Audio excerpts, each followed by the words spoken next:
একটু খেয়াল করে দেখেন। আমার একটু সাহায্য করবা মা। আজ কয়দিন ধরে আমি কিচ্ছু খাই নাই, আমার পাটা সমস্যা মা, একটু খাইতে দাও না আমারে। আপনি খাইতে এসেছেন, আপনার কাছে টাকা আছে? না মা, আমার কাছে কোনো টাকা নাই। কিন্তু আমি বুঝতে পারলাম না যে আপনার কাছে টাকা নাই, আপনি হোটেলে আইছেন খাইতে। হ্যাঁ? মানে আপনার করে দেখলে এটা অবাক লাগে, বুঝছেন? এটা কি আশ্রম খুইলা বইছি যে গরিব ভিখারি ছোট লোক রাইবো আর আমি খাইতে দিয়ে দেবো? দেখেন আমার এমনি মাথা গরম আছে, বেচা কিনা একদমই নাই। আপনি জানেন থেকে যান। মা গো, আমরা শুনছি এই হোটেলের মালিক যে অনেক ভাই খুব ভালো মানুষ, অনেক গরিব করে খাওয়ায়। তাই তো আমি শুনে আইছি মা, আমার একটু সাহায্য করো না, করে খাইতে দাও না। ওরে বাবা রে বাবা, সবার কাছে সুনাম শুনছে।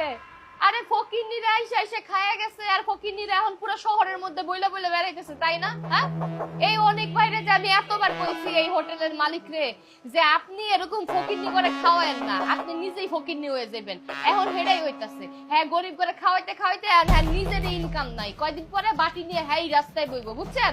আর আপনাকে মতো লোকেরা না এখন আর খাওয়ানো যাবো না। আর আমি এই হোটেলে থাকতে সেটা কোনোদিনও হইতে দিব না। যাইতে কইছি এখান থেকে, জানতো।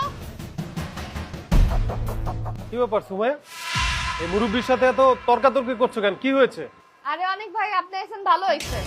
আপনি যে গরিব মানুষেরা খাওয়ান না, এটা তো ভিখারিরা এখন পুরো শহর কইরা ফেলাইতেছে। কয়দিন পরে দেখবেন আপনার এই হোটেলের সামনে দল ধরে আইতাছে ভিখারিরা খাওয়ার লাইগা।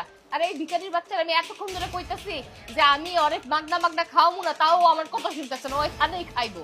তাই বলে তুমি তার সাথে খারাপ ব্যবহার করবে? সে তো ক্ষুধার্ত মানুষ, খেতে চেয়েছে, তার সাথে কেন খারাপ ব্যবহার করেছো? খালা, কি হয়েছে বলেন তো? বাবা, আজ 2-3 দিন ধরে আমি না খাওয়া, আমার পাওটা অচল, কোনো কাজ করতে পারি না। আপনার হোটেলের অনেক নাম শুনছি যে আপনি গরিব করে সাহায্য করেন, তাই কয়টা খাবার চাইছিলাম এই মার কাছে, কিন্তু এই তো দুনিয়ার কথা কইলো মানে।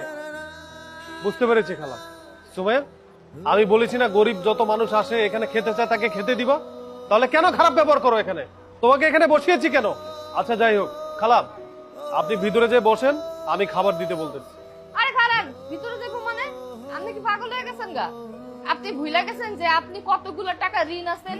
একটু পরে তো কিস্তির লোক আইবো, তখন তো আপনি টাকা দিতে পারবেন না। এই যে গরিব মানুষকে খাওয়াইতেছেন, আপনার এই যে হোটেল তো লাঠে উঠে গেছে, দেখবেন যে সিলগালা করে দিছে, মামলা কেস করে দিব আপনার নামে।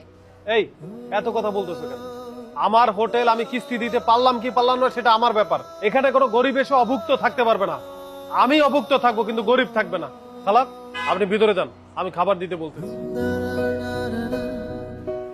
আচ্ছা ঠিক আছে। মিলুন না, জি আপু। প্রতিদিনের মতো রবার আইসে এই বেডিটা কিছু খাওয়াই।